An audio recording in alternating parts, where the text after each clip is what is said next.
New York City, a metropolis where the Atlantic sunlight equally bathes the skyscrapers of the financial district and the humble neighborhoods of the outer boroughs. A city of contrasts where opulence and daily struggle coexist, separated by just a few blocks. In this vibrant and cosmopolitan metropolis, where innovation and tradition dance an eternal tango, stands the imposing building of Bl4ck International. With its 45 floors of glass and steel, the American headquarters of Bl4ck dominates the Manhattan skyline like a monument to corporate power. Its reflective facades return the sky's own blue, while inside, more than 2,000 employees work at the frantic pace imposed by global competition. The company logo, a stylized globe pierced by an upward-pointing arrow, shines brightly at the top of the building, visible from miles around. At night, the logo is illuminated with a blue-white glow that has become as much a part of the New York skyline as the Empire State Building or the Freedom Tower. The ground-floor lobby is a testament to corporate luxury.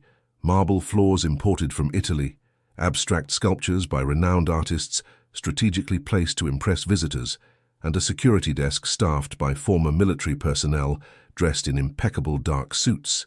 Facial recognition cameras discreetly scan everyone who enters, and the soft electronic hum of the building's advanced security system is barely perceptible beneath the ambient music carefully selected to enhance productivity and confidence. On the 45th floor, with 360-degree panoramic views of the city and the Atlantic Ocean, is the office of Alexander Vance, CEO of Bl4ck USA. At 42, Vance represents the epitome of business success. Tall, athletic, always impeccably dressed in custom-made suits from the finest tailors on Fifth Avenue, his presence commands respect and often fear. His dark hair, perfectly styled, is beginning to show some gray at the temples, something he considers a sign of distinction. His face, with pronounced features and penetrating gray eyes, rarely shows a genuine smile, although he has perfected a professional version that he uses strategically in meetings and events. Every morning, Vance follows the same routine. He wakes at 4:30 a.m. in his Upper East Side penthouse, completes a rigorous 45-minute workout with his personal trainer, reviews international markets while his private chef prepares a protein-rich breakfast, and is in his Tesla Model S by 6:15 a.m., driven by his chauffeur, while he makes calls to Asian markets where the business day is ending. This discipline, this unwavering commitment to routine and excellence, is what he believes separates winners from losers in the cutthroat world of global business. Have you ever wondered if the person you treat with contempt today might have an unexpected connection to someone important in your life? This story will make you think twice before judging or belittling anyone. Subscribe now and hit the bell to get more stories that will change your perspective on how we treat others in our daily lives. Graduated with honors from Wharton and with an MBA from Harvard, Vance has built his career by pulverizing obstacles and often people. For him, the business world is a battlefield where only the strongest and most ruthless survive. His personal motto, which he sometimes shares in leadership conferences, is simple and brutal. In business, compassion is a luxury we cannot afford. This philosophy is reflected in the books prominently displayed in his office: Sun Tzu's The Art of War, Machiavelli's The Prince, and more recent works on cutthroat business strategies by contemporary corporate titans. During his rise to power, Vance has left behind a trail of former colleagues, subordinates, and even mentors who made the mistake of showing what he considered weakness. There was Jenkins, his first boss at Morgan Stanley, who had given him his big break, but later hesitated on a risky but potentially lucrative deal. Vance had gone over his head, secured approval for the deal from senior management, and eventually took Jenkins' position when the deal succeeded spectacularly. Or Melissa Chen, a brilliant product developer who had worked 80-hour weeks for Vance at his previous company, but had requested a more flexible schedule after her father was diagnosed with terminal cancer. Vance had let her go, replacing her with someone more committed to success, as he had put it to HR. This philosophy has led him to transform the American division of Bl4ck, which was on the verge of bankruptcy when he took over 5 years ago, into the most profitable in North America. His methods are questionable: aggressive staff cuts, pressure on remaining employees to work longer hours with fewer resources, and a zero-tolerance policy for what he considers weakness. The turnover rate at the company is alarmingly high, but the financial results are undeniable. Under Vance's leadership, Bl4ck USA stock has tripled in value. Annual revenue has grown from $2.1 billion to over $6.3 billion. The company has expanded into new markets across Asia and Latin America, crushing smaller competitors and either acquiring or outmaneuvering larger ones. Wall Street analysts praise his decisive leadership and commitment to shareholder value, while quietly acknowledging that Bl4ck's work culture is among the most brutal in the tech industry. This Monday morning, Alexander Vance arrived at his office at 7 sharp, as always. His Tesla Model S, a concession to the corporate image of sustainability that the company aims to project, was parked in his reserved space in the basement. The security guard, a former Marine named Dave, who had been with the building for 7 years, greeted him with a mixture of respect and fear. "Good morning, Mr. Vance," Dave said, standing a little straighter as the CEO passed through the security checkpoint. Vance barely acknowledged him with a curt nod, his eyes already fixed on his smartphone, scrolling through overnight emails from the Asian offices. Employees who crossed paths with him in the elevator or hallways instinctively adopted a more upright posture, avoiding his gaze. There was an unwritten rule at Bl4ck USA. Don't engage the CEO in small talk. Don't waste his time, and above all, don't bring him problems without solutions. Those who broke these rules rarely made the same mistake twice, either because they quickly learned or because they were soon working elsewhere. "Good morning, Mr. Vance," punctually greeted Mark Stevens, his personal assistant, an efficient young man who had survived in his position for an impressive 18 months, longer than any of his predecessors. Mark had learned to anticipate his boss's every need. From having the day's schedule prepared in precisely the format, Vance preferred to knowing exactly when to interrupt a meeting that was running too long or not producing actionable results. "Your schedule for today is ready. The meeting with the Japanese investors has been confirmed for 11 cars. Vance nodded curtly while checking emails on his smartphone. He didn't thank him for the information. He never did. For him, Mark was simply doing his job and gratitude was unnecessary. In Vance's worldview, employees were paid for their work, sometimes quite well, and that transaction was complete in itself. Expressions of appreciation were irrelevant sentimentality. "Coffee?" asked Mark, although he already knew the answer. This was part of the daily ritual, a choreographed interaction that reinforced the hierarchy between them. "Americano, no sugar," replied Vance without taking his eyes off his phone. The email from the Tokyo office showed promising developments in the negotiations for a strategic partnership with Nakamura Tech. "And tell the marketing department I want the reports from the last quarter before 9 sao. I won't accept any more delays."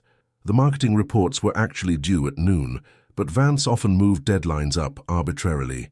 He believed it kept teams on their toes, prevented complacency, and separated those who could deliver under pressure from those who couldn't. The fact that it created unnecessary stress and often resulted in rushed work was, to him, a worthwhile trade-off. "Of course, sir," responded Mark, discreetly exiting the office. He would now have to call Sarah Jenkins, the marketing director, and deliver the unwelcome news. Sarah's team had been working nights and weekends to finalize these reports, and this sudden change would throw their carefully planned schedule into chaos. But that wasn't Mark's problem. His job was to relay the CEO's directives, not question them. As Vance settled into his Italian leather chair, custom-made to his exact specifications by an artisan in Milan, his phone rang. The private line, used only by the most senior executives and board members. The caller ID showed it was Richard Davenport, the chairman of Bl4ck's Global Board of Directors. Vance tensed slightly. Calls from Davenport, especially early on a Monday, rarely brought good news. Richard Davenport was a legend in the tech industry. At 67, he had been at the forefront of 3 technological revolutions, founded $2 billion companies, and now served as the steady hand guiding Bl4ck's global strategy. Unlike Vance, Davenport was known for his measured approach and ethical leadership. He was respected, not feared, and his philanthropic endeavors were as renowned as his business acumen. The contrast between the two men's styles was stark, but until now, Davenport had allowed Vance considerable autonomy as long as the numbers were good. "Richard, good morning," Vance greeted, adopting a cordial tone he reserved exclusively for his superiors and high-value clients. "Alexander," Davenport's deep voice sounded on the other end of the line. There was a warmth to it that Vance could never quite replicate in his own interactions. How's everything in New York? Excellent. The team is closing the quarter with figures that will exceed projections by at least 12%. Vance emphasized the word team slightly, though in reality he viewed Globetech's success as primarily his own achievement, with employees serving merely as instruments of his vision. Magnificent as always, replied Davenport, although his tone suggested he wasn't calling to discuss financial results. There was a slight hesitation before he continued. Alexander, I'm calling about an important matter. I'll be in New York tomorrow. Vance straightened in his chair. Davenport, based in San Francisco, rarely visited the New York offices. His presence usually signaled major developments, acquisitions, restructuring, or sometimes problems that required his personal attention. Of course, we'll prepare everything to receive you. Would you like me to organize a meeting with the executive team? A dinner at Le Bernardin, perhaps? I know the chef, and they could arrange a private dining experience. No, interrupted Davenport, his voice firm but not unkind. It's not an official visit. In fact, I'd prefer not to make much noise about it. I have some personal matters to attend to in the city, but I'd like to stop by the office to discuss something with you. Something delicate. Vance's brow involuntarily furrowed. In his experience, delicate matters usually meant uncomfortable conversations. His mind rapidly assessed possibilities. Was there an issue with the board? A potential merger? Or perhaps, and this seemed most likely given Davenport's tone, some concern about Vance's management style had finally reached the chairman's ears. Delicate, he repeated, trying to keep his voice neutral while his mind calculated possible scenarios and responses. I'd prefer not to talk about it over the phone, Davenport said, his tone making it clear he wouldn't elaborate further. Just make sure your schedule is clear between 10 and 12 tomorrow. This won't take long, but it's important we speak face to face. Of course, Richard. I'll be completely available. Vance's mind was now racing. Whatever this was about, he would need to be prepared. Perhaps he should call Jeremy in legal, discreetly inquire if there were any potential issues brewing, discrimination complaints, whistleblower threats, anything that might explain Davenport's unusual visit and tone. After exchanging a few more pleasantries, the call ended, leaving Vance with a feeling of unease that he wasn't accustomed to. He prided himself on always being in control, on seeing threats before they materialized and neutralizing them. But this call had caught him off guard. What would Davenport want to discuss in person that couldn't be discussed over the phone? Were there problems at headquarters, or perhaps, no, it was impossible. His results were impeccable. No CEO in company history had achieved the numbers he was delivering quarter after quarter. Still, the feeling of uncertainty gnawed at him. Vance despised uncertainty. In his business philosophy, uncertainty was a weakness to be eliminated through information, preparation, and decisive action. He pressed the intercom button. Mark, I need you to clear my schedule between 10 and noon tomorrow. Chairman Davenport will be visiting for a private meeting. Yes, sir, Mark's voice came through the speaker. You have the quarterly review with the product development team scheduled for 11, but I can reschedule it. Do that. And Mark, Vance hesitated, something he rarely did. Has there been any unusual communication from the San Francisco office lately? Any inquiries about our operations or management practices? There was a brief pause. Not that I'm aware of, sir. Would you like me to make some discreet inquiries? No, Vance decided after a moment's consideration. That won't be necessary. Whatever was coming, creating ripples of concern through the organization wouldn't help. Better to wait and face it directly. With his track record, he was confident he could handle whatever issue Davenport wanted to discuss. With an impatient gesture, he pushed those concerns aside. He had a busy day ahead and couldn't afford distractions.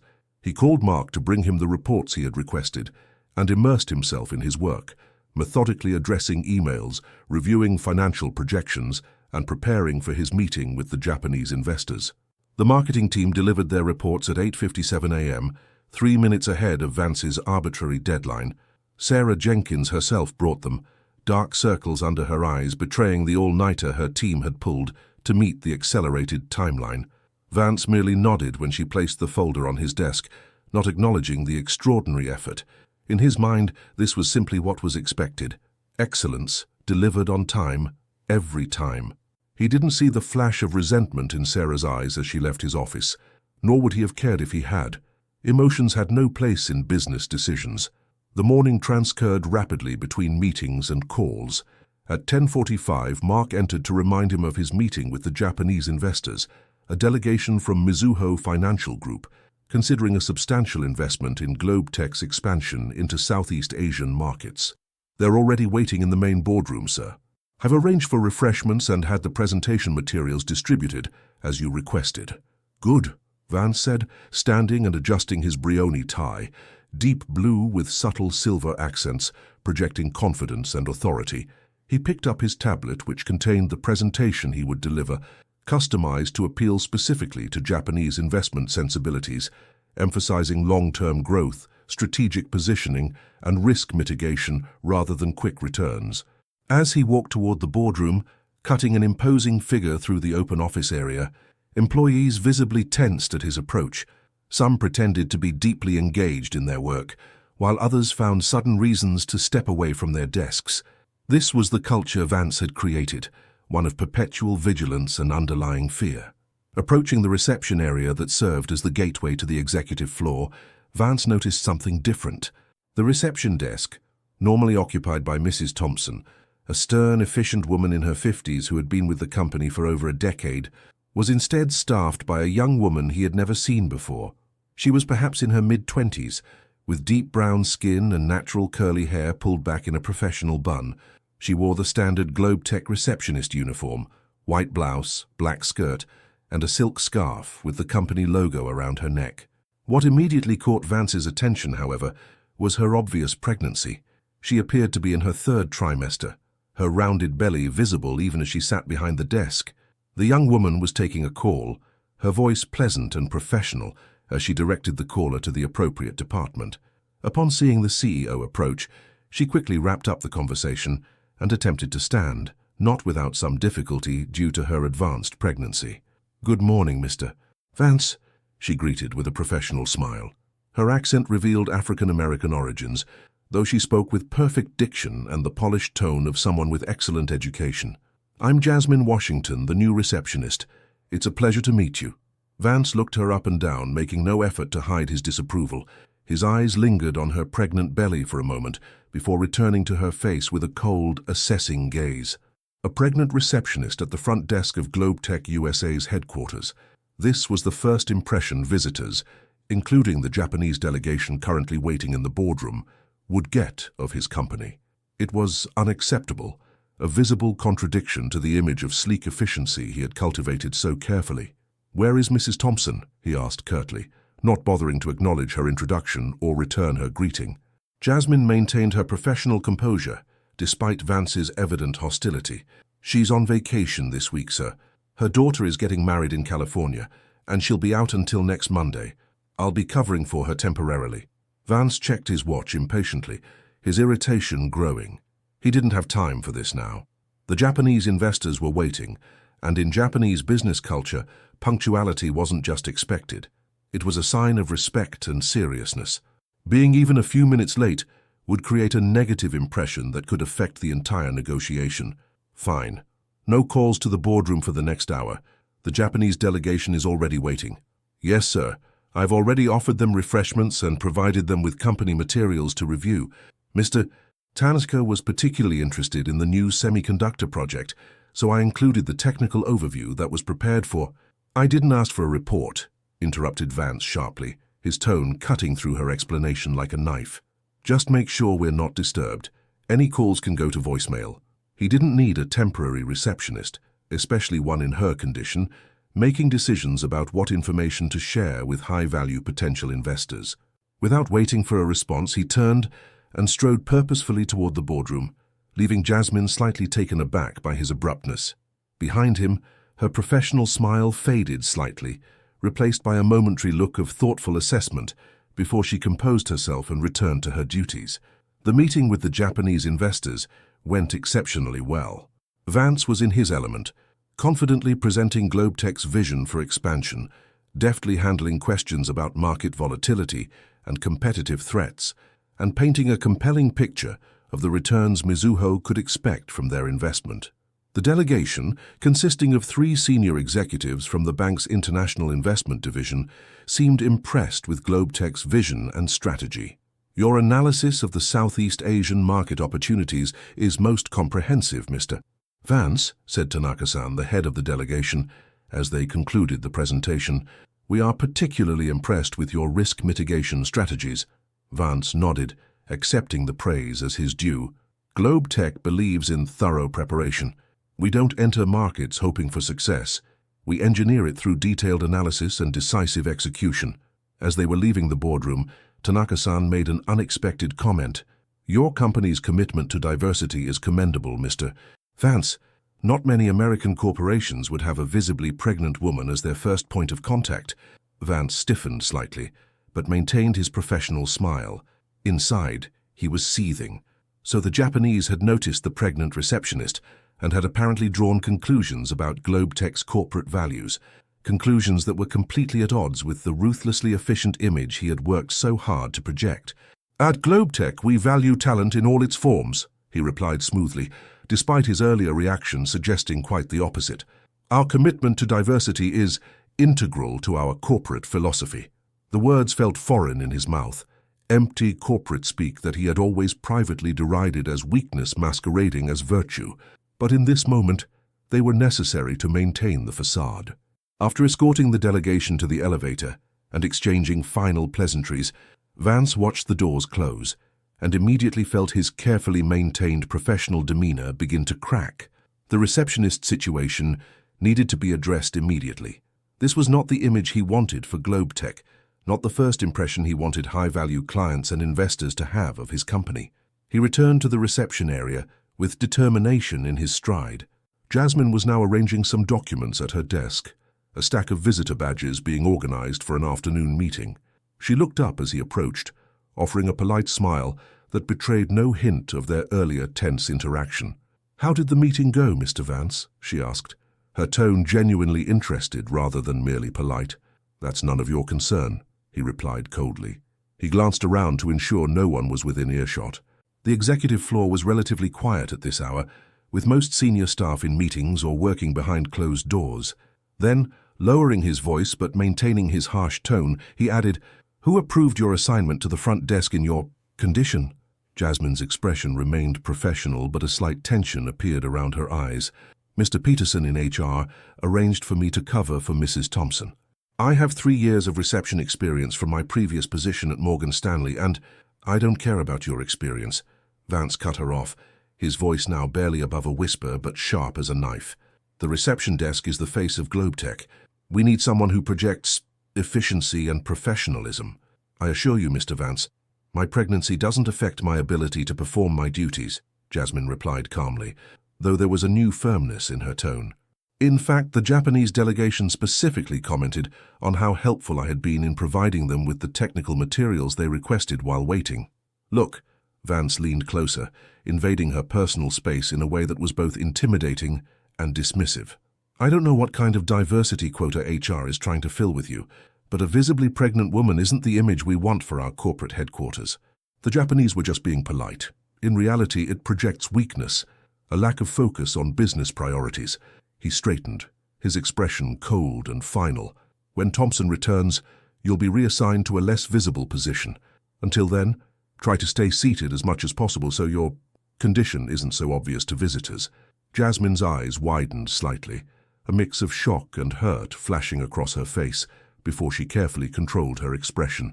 There was something else there too, a calculated assessment, as though she were taking his measure in some way he couldn't quite identify.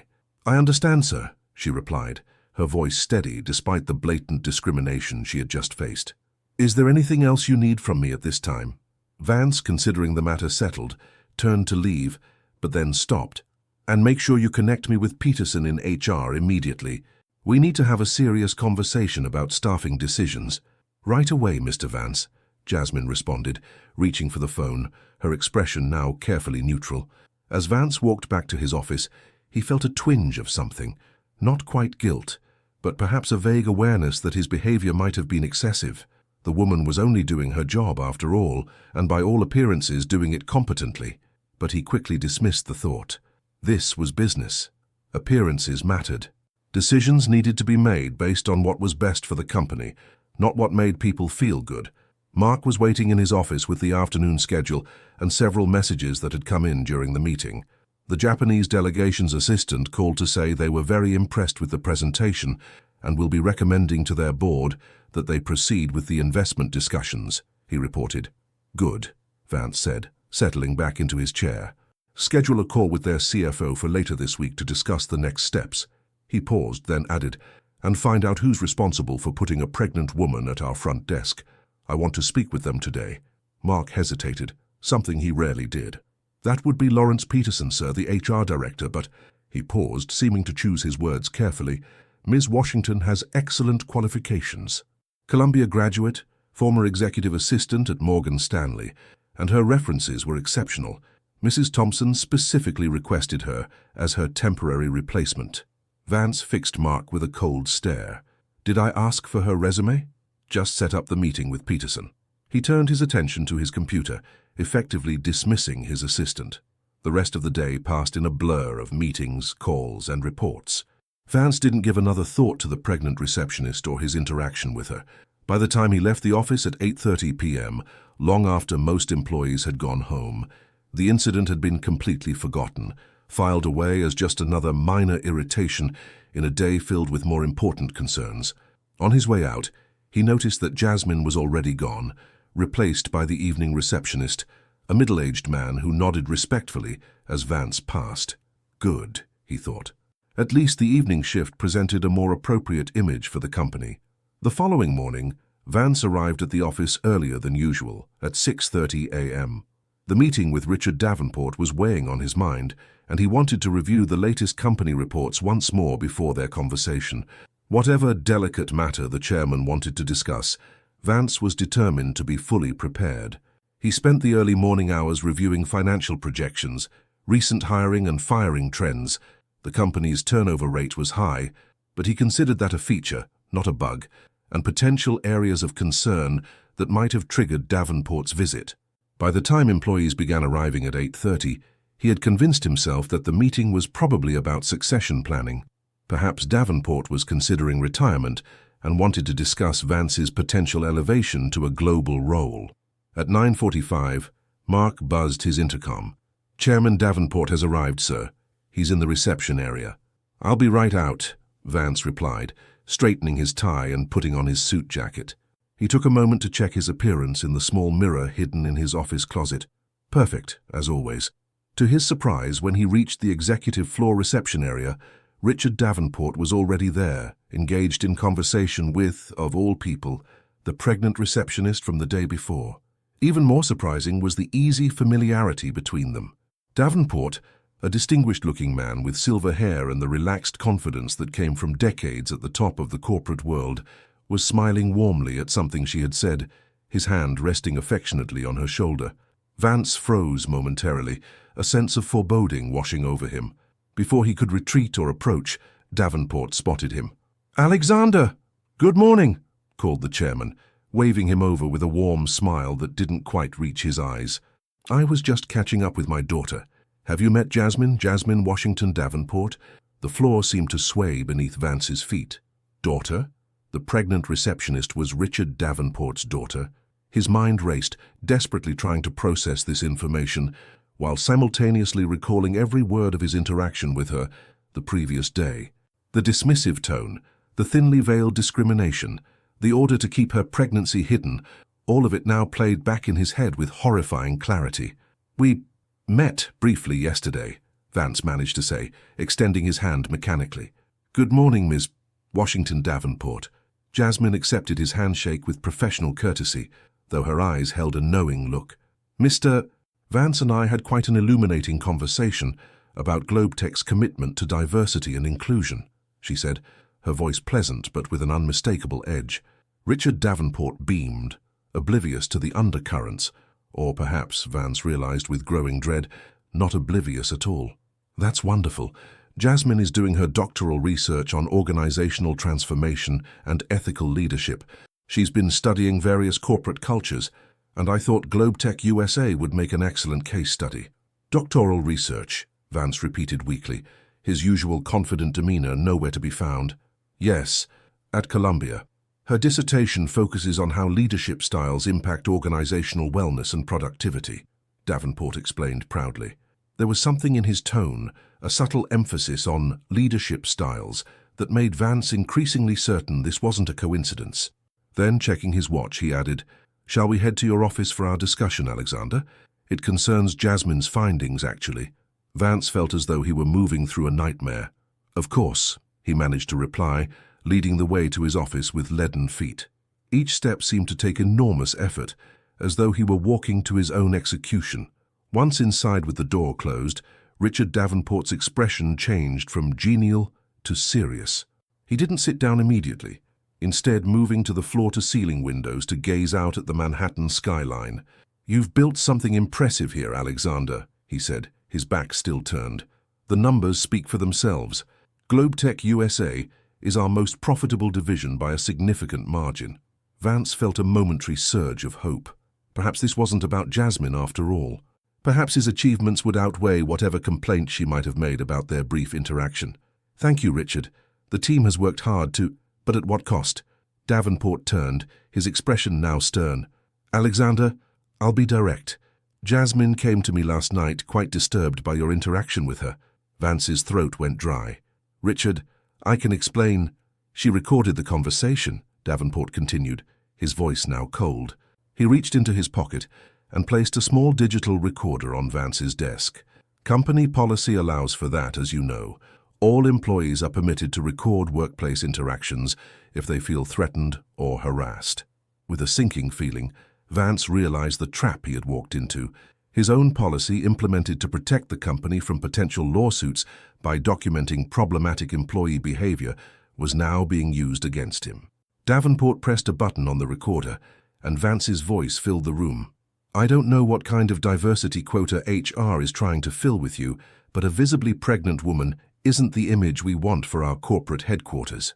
When Thompson returns, you'll be reassigned to a less visible position. Until then, try to stay seated as much as possible." The chairman stopped the recording, his expression grim.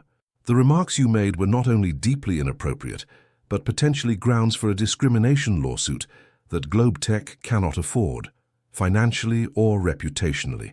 Your comments violated at least 3 federal laws and half a dozen company policies that, ironically, you yourself helped implement." Vance sank into his chair, the full gravity of the situation hitting him like a physical blow. His mind raced, searching for a defense, an explanation, anything that might salvage the situation. I didn't know she was your daughter," he said weakly, immediately realizing how damning that statement was. "And that would have made a difference." Davenport's eyebrows shot up in genuine surprise. "That's precisely the problem, Alexander. Your behavior changes based on who you think someone is, not on basic principles of human dignity and respect." He shook his head, disappointment evident in every line of his face. "This isn't about her being my daughter. This is about how you treat people you believe have no power over you." Silence hung heavy in the air as Vance struggled to find a response. His usual quick thinking and verbal agility had abandoned him completely. For perhaps the first time in his career, he was utterly at a loss for words. "Normally," Davenport continued after the silence had stretched uncomfortably long, "this would be grounds for immediate termination. The recording alone provides more than sufficient cause, not to mention the pattern of behavior that has apparently become the norm under your leadership." Vance felt the blood drain from his face. Termination? After everything he had accomplished for BEYONCÉ? The mere thought was inconceivable. "However," Davenport continued, and Vance latched onto that word like a drowning man grabbing a life preserver, "Jasmine has suggested an alternative." Vance looked up, a faint glimmer of hope appearing. "Alternative?" Davenport nodded, taking a seat across from Vance. "Jasmine is working with Dr. Helena Ross, one of the leading experts in organizational psychology and ethical leadership. They've proposed a 3-month leadership transformation program for you. During this time, you'd work directly with Dr. Ross while implementing specific changes to BEYONCÉ USA's corporate culture. Jasmine would monitor and document the process as part of her research. Vance's mind quickly assessed this option. 3 months of some corporate sensitivity training versus the end of his career. It wasn't really a choice. And after the 3 months? "A committee will evaluate the changes and your personal transformation to determine if you should remain as CEO," Davenport replied evenly. If the transformation is genuine and effective, you continue in your role. If not, he left the consequence unspoken, but it hung in the air between them like an executioner's axe. And if I refuse this program? Vance asked, already knowing the answer but needing to hear it explicitly. Then I accept your resignation, effective immediately, Davenport replied firmly. The board would be informed of the full circumstances, including the recording. I don't think I need to explain what that would mean for your future prospects in the industry. It wasn't really a choice at all. Vance's career would be over if word got out about his behavior. No company would touch him after a discrimination scandal involving a pregnant woman who happened to be the daughter of one of the most respected figures in American business. Even with his track record of financial success, he would be toxic, unhireable at any level approaching his current position. I'll do the program, Vance conceded, his voice hollow. Good, Davenport stood up, apparently considering the matter settled for now. Dr. Ross will contact you today to begin the process. I should mention that your performance over these 3 months will be closely monitored, not just the financial metrics, but the human impact of your leadership. The committee will include representatives from various levels of the organization, not just the executive team. After Davenport left, Vance sat motionless at his desk for several minutes, trying to comprehend how his world had turned upside down in less than 24 hours. One thoughtless interaction, one moment of arrogant disregard for another person's dignity, and his carefully constructed career was hanging by a thread. The initial shock gradually gave way to anger, at Jasmine for entrapping him, at Davenport for this public humiliation, at himself for being careless enough to get caught.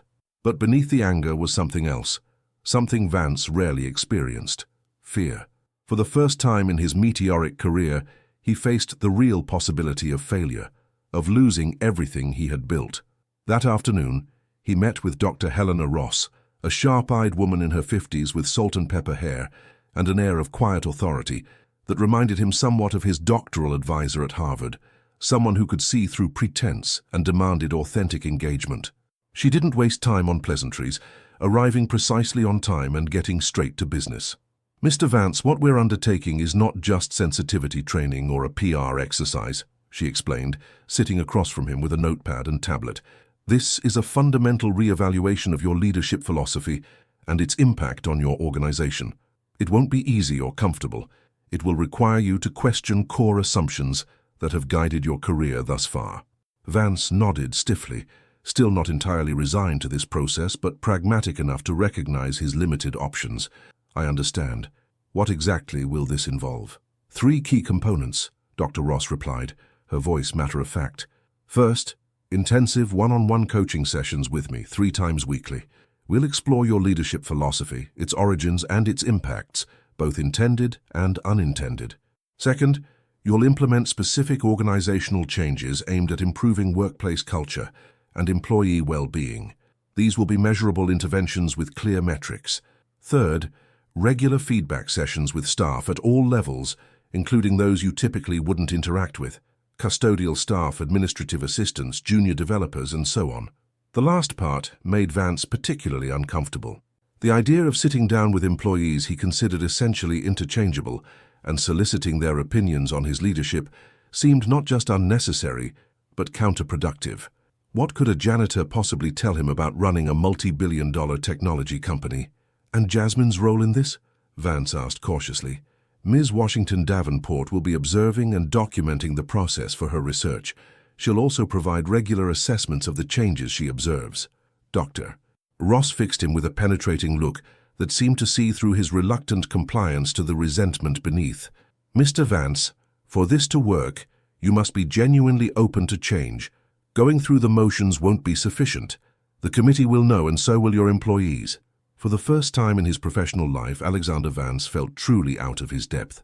The skills that had propelled him to the top, ruthless efficiency, unwavering focus on results, and an ability to inspire both respect and fear, were suddenly liabilities rather than assets. This new landscape required tools he had never developed and had, in fact, actively dismissed as irrelevant to success. We'll begin tomorrow morning at 7:30, Dr. Ross said, standing to leave. Please come prepared to discuss a formative leadership experience from your early career, a moment that shaped your understanding of what it means to be a successful leader. As she left, Vance remained at his desk, staring at the door. The task ahead seemed both trivial and impossible. How was he supposed to transform his entire leadership philosophy, a philosophy that had made him one of the most successful CEOs in the industry, based on one misguided interaction with a pregnant receptionist who happened to have powerful connections? Yet even as he framed it this way in his mind, a small voice of doubt whispered that perhaps there was more to the situation than he was willing to admit. Perhaps the interaction with Jasmine wasn't an isolated incident, but a symptom of something deeper, something fundamentally flawed in his approach to leadership and, by extension, to people. He pushed the thought away. This was a political game, nothing more. He would play along, say the right things, implement whatever token changes this Dr. Ross suggested, and wait out the 3 months until he could return to business as usual. But deep down, Alexander Vance knew that nothing would ever be quite the same again. The first few weeks of the program were excruciating. The coaching sessions with Dr. Ross forced Vance to confront uncomfortable truths about his leadership style and its human cost. She didn't lecture or moralize. Instead, she asked questions that had no easy answers, questions that lingered in his mind long after their sessions ended. "You've described success exclusively in terms of financial metrics," she observed during their third session. "What about other measures of organizational health? Employee retention, innovation, ethical conduct?" "Those are nice to haves," Vance replied. "The bottom line is what matters to shareholders." "Is it?" Dr. Ross countered. "Research shows that companies with high ethical standards and positive workplace cultures actually outperform their peers financially over the long term. What if your focus on short-term results is actually undermining long-term value creation?" The organizational changes Dr. Ross recommended were met with skepticism by many employees who had grown accustomed to Vance's cutthroat management style. These included anonymous feedback channels, where employees could voice concerns without fear of retribution, regular town halls where employees could question leadership directly, and the elimination of performance metrics that encouraged unhealthy competition among teams. When Vance announced these changes in a company-wide meeting, he could see the disbelief on many faces. They were waiting for the other shoe to drop, for this to be revealed as some kind of trick or test. The realization that his employees fundamentally distrusted him was both surprising and surprisingly painful. Most difficult were the feedback sessions. Sitting across from employees he had previously barely acknowledged, listening to their honest assessments of how his leadership affected their work and well-being, was a humbling experience unlike any Vance had ever endured. "You create an environment where we're afraid to innovate because mistakes are punished so severely," shared one product developer, a brilliant young woman who had pioneered one of Bl4ck's most successful applications, but had never been recognized for her contribution. "I've had to seek therapy because of the stress and anxiety I feel every day coming to work," admitted a marketing manager who had been with the company for 3 years but had never spoken directly to Vance before this session. "We lose incredible talent because people would rather work for less money somewhere they feel valued as humans," explained an HR coordinator who had compiled data showing that Bl4ck's turnover rate was 73% higher than industry average, with exit interviews consistently citing toxic leadership as the primary reason for departure. Each session left Vance drained and defensive. His natural instinct was to justify his methods by pointing to the company's financial success, to dismiss these concerns as the complaints of people who simply couldn't handle the pressure of elite performance. But gradually, session by session, a new perspective began to emerge. It was during a particularly intense coaching session with Dr. Ross that Vance experienced his first real breakthrough. They had been discussing a recent project that had failed under his leadership, a rare occurrence that still rankled him.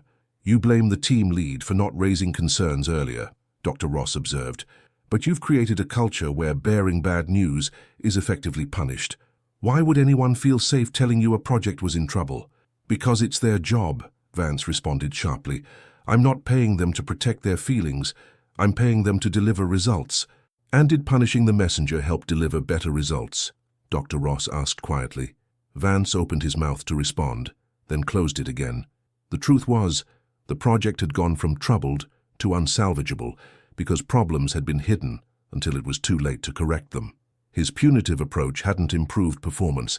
It had simply driven concerns underground until they erupted in a full-blown crisis. You keep equating financial results with successful leadership, Dr. Ross continued when Vance didn't respond. But what if Bl4ck could achieve the same or better results without the human cost? What if your current approach isn't actually optimal, but just the only one you've tried? That question haunted Vance for days afterward. What if his fundamental assumptions about what drove business success were flawed? What if the fear-based culture he had cultivated wasn't delivering the best possible results, but was actually limiting what the organization could achieve? Halfway through the 3-month program, something unexpected began to happen. As Vance implemented more changes, flexible work arrangements for parents and caregivers, collaborative goal-setting processes that gave teams more autonomy, recognition programs that celebrated not just results, but also values-aligned behaviors, employee engagement scores started to rise, absenteeism decreased. Even more surprisingly, innovation metrics showed improvement, with more ideas coming from frontline employees who previously would never have dared to speak up. In one particularly revealing instance, a junior developer named Miguel Rodriguez approached Vance after a town hall meeting with an idea for improving the company's main product.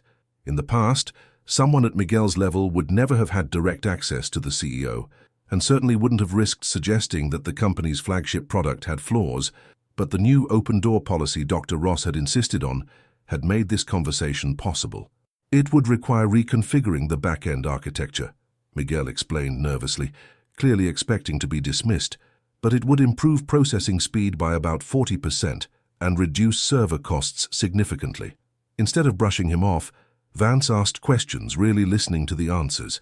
The idea was actually brilliant, so brilliant that it led to a patent application and eventually saved the company millions in operating costs while substantially improving the user experience.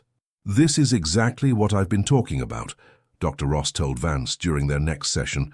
"When people don't fear punishment for speaking up or making honest mistakes, they bring their full selves to work. That unleashes creativity and commitment that no amount of pressure can extract." During this period, Vance's interactions with Jasmine evolved from tense to cautiously respectful. She attended many of the organizational changes he implemented, taking notes and occasionally asking insightful questions that helped refine the approaches. Never once did she remind him of their first interaction or use her connection to Davenport as leverage. One day, after a particularly successful town hall where employees had engaged openly with leadership in ways that would have been unthinkable 3 months earlier, Jasmine approached Vance as the room was emptying. "You're making real progress," she said simply, her pregnancy now even more advanced than when they had first met. "Not just in implementing changes, but in how you engage with people. It's becoming authentic." Vance, surprised by the comment and by his own reaction to her approval, nodded. "Thank you. I owe you an apology for how I treated you that day. It was inexcusable." Jasmine studied him for a moment before responding.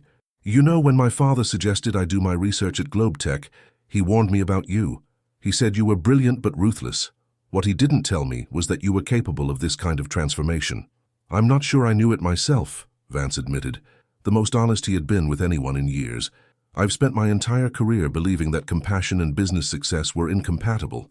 That showing concern for employees' well-being was a luxury that came at the cost of results." "And now," she prompted, "now I'm seeing evidence that suggests the opposite might be true, that there's an untapped reservoir of potential in creating an environment where people feel valued and safe." He paused, then added with a hint of his old confidence, "Though I still believe in high standards and accountability." Jasmine smiled, a genuine expression that transformed her face. "Those aren't mutually exclusive with compassion and respect. In fact, people often hold themselves to higher standards when they feel respected and valued than when they're simply afraid of punishment." These conversations with Jasmine, along with his ongoing work with Dr. Ross and the visible changes in the organization, gradually shifted something fundamental in Vance's worldview. He began to see his employees not as resources to be maximized or problems to be managed, but as whole human beings whose thriving was intrinsically connected to the company's success. As the final month of the program approached, the transformation was evident not just in organizational metrics, but in Vance himself. His communication style had shifted from abrupt and demanding to clear but considerate. He had learned to listen, really listen, before making decisions. Perhaps most significantly, He had discovered that showing genuine interest in employees' well-being and development didn't diminish his authority, it enhanced it. One morning, Mark, his assistant who had once operated in a state of perpetual anxious efficiency, actually joked with him as he brought in the morning coffee. When Vance responded with a genuine laugh rather than a disapproving glare, Mark looked momentarily shocked before breaking into a relieved smile. "You know," Mark said cautiously, testing the waters of this new dynamic, "the whole office is talking about the changes. People are actually excited to come to work now. There's a buzz I haven't felt since I started here." Vance considered this. The old Alexander Vance would have dismissed such intangibles as irrelevant. The new version found himself genuinely curious. "And the results? Are we still hitting our targets?" "Actually," Mark replied, setting down a folder with the latest reports, "the Q3 projections are looking better than expected. The new collaborative approach in product development has accelerated our timeline for the Asian market launch. And that idea from Rodriguez, it's being implemented across all our platforms, and early tests show even better performance improvements than we anticipated." Similar conversations occurred across the organization. Carlos Mendez, the CFO, who had always been one of the few people willing to challenge Vance's more aggressive cost-cutting measures, pulled him aside after an executive meeting. "I never thought I'd say this," he began, his usual guardedness replaced by cautious optimism. "But this transformation program, it's not just changing the culture, it's changing how we work together as a team. The silos are breaking down. People are collaborating across departments in ways I haven't seen in the 5 years I've been here." Vance, still not completely comfortable with these personal conversations, nodded somewhat shyly. "Thank you, Carlos. It's been an interesting process." "More than interesting, I'd say," continued the CFO. "You know, I was considering leaving the company before all this began. I had several offers, but now I think we're building something special here. Something worth sticking around to see grow." Those words resonated deeply with Vance.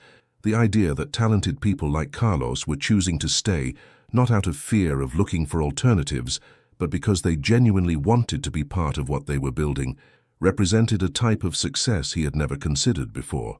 When the end of the 3-month period arrived, the evaluation committee, consisting of Dr. Ross, Jasmine, representatives from HR, and selected employees from different departments, met to review the results. The transformation was undeniable, supported by both quantitative data and qualitative testimonials. "Mr. Vance," began Dr. Ross, with a smile that reflected genuine professional pride, "the results are truly impressive. In my 15 years as an executive coach, I've rarely seen such a profound transformation in such a short time." Jasmine, whose pregnancy was now in its final stage, nodded in agreement. "The organizational wellness indicators have improved by 68%. The intention to remain with the company has increased by 43%, and innovation initiatives from non-management levels have tripled. And all this," added the finance representative, "while maintaining and even improving our financial results. The last quarter has been the best in the history of Bl4ck USA, not only in profitability, but also in sustainable growth." Vance listened to the reports with a mixture of pride and humility that would have been unthinkable for him just 3 months ago. There was something deeply satisfying about this new kind of success, one measured not just in dollars and market share, but in human terms as well. "The unanimous recommendation of the committee," concluded Dr. Ross, "is that Alexander Vance continue as CEO of Bl4ck USA, with a commitment to maintain and deepen the changes implemented during this period." The news was received with applause from those present. For Vance, however, the most significant aspect wasn't the official confirmation that he would keep his position, but the genuine joy he saw on the faces of his colleagues. For the first time in his career, he felt he had earned something more valuable than power or status. He had earned authentic respect. After the meeting, Vance approached Jasmine, who was gathering her things to leave. "I wanted to thank you," he said sincerely, "not just for giving me this opportunity instead of simply reporting my behavior to your father, but for showing me a completely different perspective on leadership." Jasmine smiled. "There's nothing to thank me for, Mr. Vance. This was exactly the purpose of my research, to demonstrate that organizations can transform without sacrificing results, that well-being and profitability are not opposing objectives, but complementary ones." "You've demonstrated it conclusively," acknowledged Vance. And I must admit that initially I took this path out of pure pragmatism to save my position, but what I've learned in these 3 months goes beyond corporate tactics or leadership strategies. It has fundamentally changed my view on the value of people in an organization. That's perhaps the most important lesson, responded Jasmine, and the reason why I believe this change will be lasting, not just a temporary adaptation. They parted with a handshake filled with mutual respect. As he watched Jasmine walk away, Vance reflected on the extraordinary chain of events that had been triggered by their initial encounter. A dismissive comment, born from years of arrogance and lack of empathy, had set in motion a process that ended up transforming not only his career, but his fundamental understanding of what it meant to be a leader, and, in a sense, a human being. 2 weeks later, Vance received an invitation he would never have expected. Jasmine and her husband, Anthony, invited him to the hospital to meet their newborn daughter, Helena. The little one, premature but healthy, had come into the world surrounded by the love of her parents and grandparents. Vance felt oddly nervous as he entered the hospital room, carrying a small stuffed animal and a bouquet of flowers. He had never been comfortable around babies. They seemed fragile and unpredictable, 2 qualities he had always avoided in both personal and professional contexts. But something about this moment felt important, symbolic of the changes he had undergone. Richard Davenport was already there, transformed from imposing corporate chairman to doting grandfather. He greeted Vance warmly, the tension of their previous encounters completely absent. "Alexander, come meet the newest member of the Bl4ck family."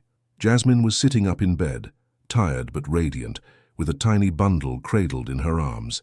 Anthony, a tall man with a kind face who worked as a pediatrician, stood protectively beside them, but smiled welcomingly at Vance. "Would you like to hold her?" Jasmine asked, and before Vance could formulate an excuse, she was carefully transferring the infant into his awkward embrace. As he awkwardly held the tiny baby, under the watchful and somewhat amused gaze of the new parents, Vance experienced a connection to the future he had never felt before. This child would grow up in a world that he, from his leadership position, was helping to shape. A world where, he hoped, respect, empathy, and dignity would not be luxuries but fundamental rights in all aspects of life, including work. Little Helena's eyes fluttered open briefly, seeming to look directly at him with unfocused newborn curiosity. Her tiny hand escaped the blanket and reflexively grasped his finger with surprising strength. "She's perfect," he murmured, carefully returning the baby to Jasmine's arms. "They all are," she replied, with a tired but radiant smile. "Every person is if we take the time to see it." Those words resonated deeply with Vance as he drove home that evening. Each person is perfect in their own way, valuable, worthy of respect and consideration. Even those who, like himself before his transformation, don't always act according to that fundamental truth. In the years that followed, BEYONCÉ USA not only maintained its position as the most profitable division of the global corporation, but became a model to follow in terms of ethical leadership and organizational culture. Other divisions began to implement its practices, and Vance, surprisingly, found himself giving talks and advising other executives about the transformation he had experienced. The story of his change, from feared CEO to respected leader, became a case study in business schools, and although Vance always clarified that the main credit belonged to Dr. Helena Ross and Jasmine Washington Davenport, he knew that the hardest part, the decision to open himself to change, to question his most deeply held beliefs, had been entirely his own. Richard Davenport, in his retirement speech years later, would mention the transformation of BEYONCÉ USA as one of the most significant achievements of his chairmanship. "Sometimes," he said to an audience of executives and employees from around the world, "the greatest innovation doesn't come from technology, but from how we choose to work together, how we choose to treat each other." Alexander Vance and the New York team showed us that true leadership isn't about intimidating or dominating, but about creating spaces where each person can contribute their best self. And as he applauded along with the rest of the audience, Vance exchanged a meaningful look with Jasmine, now Global Director of Culture and Organizational Wellness at BEYONCÉ, and her daughter Helena, a vivacious 7-year-old who watched her mother with admiration. An unfortunate comment, born of arrogance and prejudice, had triggered a transformation that benefited not just a company, but hundreds of human lives. And that, reflected Vance, was perhaps the most powerful lesson of all, that even our most regrettable mistakes can, if we are open to learning from them, lead us to places of growth and understanding we could never have imagined. Have you ever judged someone based solely on their appearance or position? Have you treated someone with less respect than they deserve, without knowing who they really are or what connections they might have? This story reminds us that every person we encounter deserves dignity and respect, not for who they know or what power they have, but simply for being human. If you liked this story, don't forget to subscribe and hit the bell for more content that will make you reflect on how we treat others. Share this video with someone who needs this important reminder that true character is revealed in how we treat those who seemingly cannot benefit or harm us, and that we never know how a simple interaction can change the course of our lives forever.